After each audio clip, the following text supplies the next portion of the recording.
जय लक्ष्मी माता. श्री स्वामी समर्थ. अक्कलकोटस्थ श्री स्वामी समर्थ महाराजांची आद्य बखर. भाग 2. स्वामी समर्थांच्या अन्नलीला प्रसंग. कथा पुढची.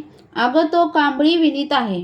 एक वेळची अशी गोष्ट झाली की बाळाप्पा सेवेकरी हा प्रातःकाळी 4 वाजता जपमाळ धरून गणपतीचा जप करीत बसला होता. दर्शनाची गर्दी रात्री 12 वाजेपावत जरी असली तरी महाराज व सेवेकरी पहाटे जागे होत. बाळाप्पावर लिहिल्याप्रमाणे जप करीत बसला व श्री स्वामी समर्थ पलंगावर बसले असून खाली जवळ सेवेकरीण शिवबाई गोष्ट सांगत बसली होती. गोष्टी चालल्या असता शिवबाईने महाराजांस प्रश्न केला, महाराज, हल्ली बाळाप्पा काय करीत आहेत? महाराजांनी उत्तर दिले, अगं तो तरट विनीत बसला आहे.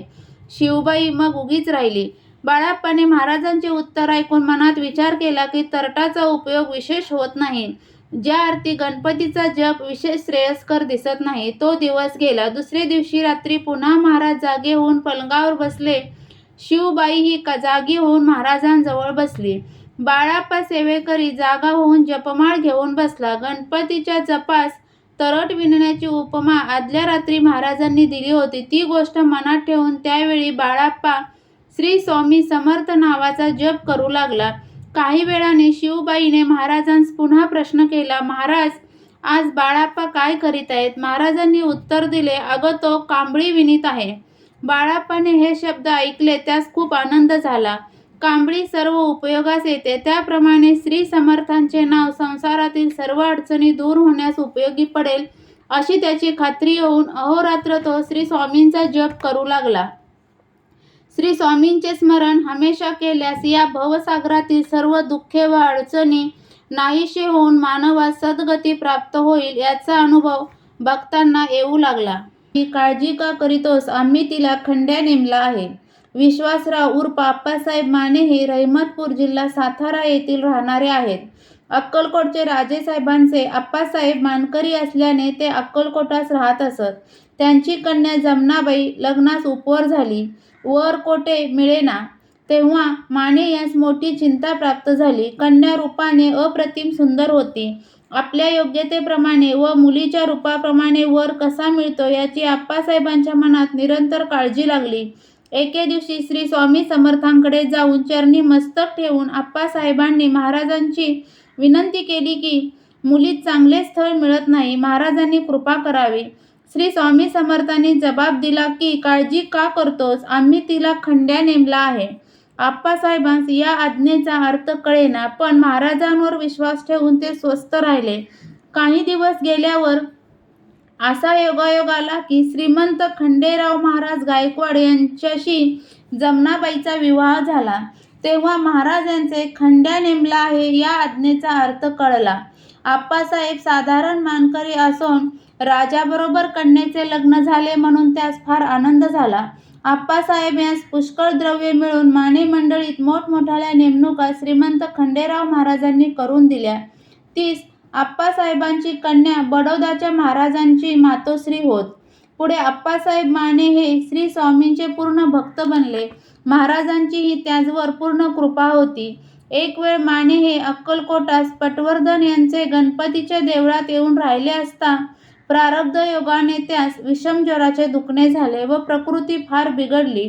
आप्पासाहेबांचा नित्य श्री स्वामींचे दर्शनात जाण्याचा नेम असे. दुखण्यामुळे दर्शनात जाता येईना. मनात श्री स्वामींचे स्मरण माने करीत होते. भक्तवत्सल महाराज फिरता फिरता एके दिवशी गणपतीच्या देवळात आले. माने अत्यवस्थ असून बेशुद्ध पडलेले होते. महाराजांनी त्यांच्या अंगावरून 3 वेळा पाय फिरवला व काही वेळ बसून निघून गेले. दुसऱ्या दिवसापासून आप्पासाहेब यांच्या दुखण्यास फरक पडून ते चांगले झाले.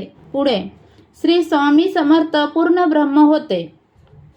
जोशीबुवांच्या नजरेस आले की महाराजांच्या कानात गांधीन माशी जाऊन ती कान उकरीत आहे व त्या योगाने महाराजांच्या कानातून रक्त वाहत आहे. महाराज हसत खेळत बसले होते, पण कोणास पुढे येऊ देईनात. गणपतराव जोशी यांनी धैर्य करून महाराजांजवळ जाऊन प्रार्थना केली की महाराज, आपण मला यावेळी मारले तरी मी भिणार नाही व आपल्या कानातील गांधीन माशी काढल्याशिवाय राहणार नाही. असा जोशीबुवांचा दृढ निश्चय पाहून समर्थ उगीच राहिले.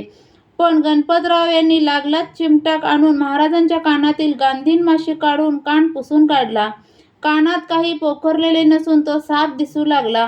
रक्तप्रवाह कोणीकडून आला ते कळेना. त्याचबद्दल सर्वांस आश्चर्य वाटले. श्री स्वामी समर्थ पूर्ण ब्रह्म असून अनेक चमत्कारिक लीला भक्तजनांस दाखवित असत. कथा पुढची. उतावळा सो बावळा, धीर सो गंभीर. आळशी मनुष्य महाराजांस बिलकुल आवडत नसे. आळशी मनुष्याचे तोंड पाहू नये असे महाराज हमेशा बोलत असत. कोणी ढोंगी पोटार्थी बुवा आला असता आयते खायला हुडकतो असे बोलून त्यास रागे भरत असत. महाराज कसे होईल काय होईल म्हणून कोणी मनात विवंचना करीत बसल्यास, काय रे तुझ्याजवळ बैल नाहीत काय म्हणून प्रश्न करीत. मेहनत करून खावे, शेती करून खावे म्हणून महाराज त्यास म्हणत. यावरून बैलाप्रमाणे सतत श्रम करून मनुष्याने आपली उपजीविका करावी, उगीच दैन्य भाकू नये, प्रयत्नी परमेश्वर सहाय्य होतो, याप्रमाणे महाराजांचे मत होते हे उघड दिसते. कोणी भक्त आपली मनोकामना लवकर पूर्ण होण्याविषयी मनात चिंतन करीत असल्यास महाराज उतावळा सो बावळा, धीर सो गंभीर, अगर उतावळा नवरा व गुडघ्यास बाशिंग याप्रमाणे अनेक वेळा म्हणत. परमेश्वराचे ज्ञान होण्याच्या इच्छेने कोणी आल्यास त्यास त्याच्या योग्यतेप्रमाणे कर्ममार्ग व भक्तिमार्ग प्रथम दाखवून मग ज्ञानमार्ग दाखवीत. आजच्या पुरते इतकेच. श्री स्वामी समर्थ. जय जय स्वामी समर्थ. स्वामी समर्थांच्या या लीलेतील चमत्कार ऐकण्यास तुम्हाला आवडत असतील तर चॅनलला सबस्क्राईब करा, व्हिडिओला लाईक आणि शेअर करा. व्हिडिओ पूर्ण ऐकल्याबद्दल धन्यवाद.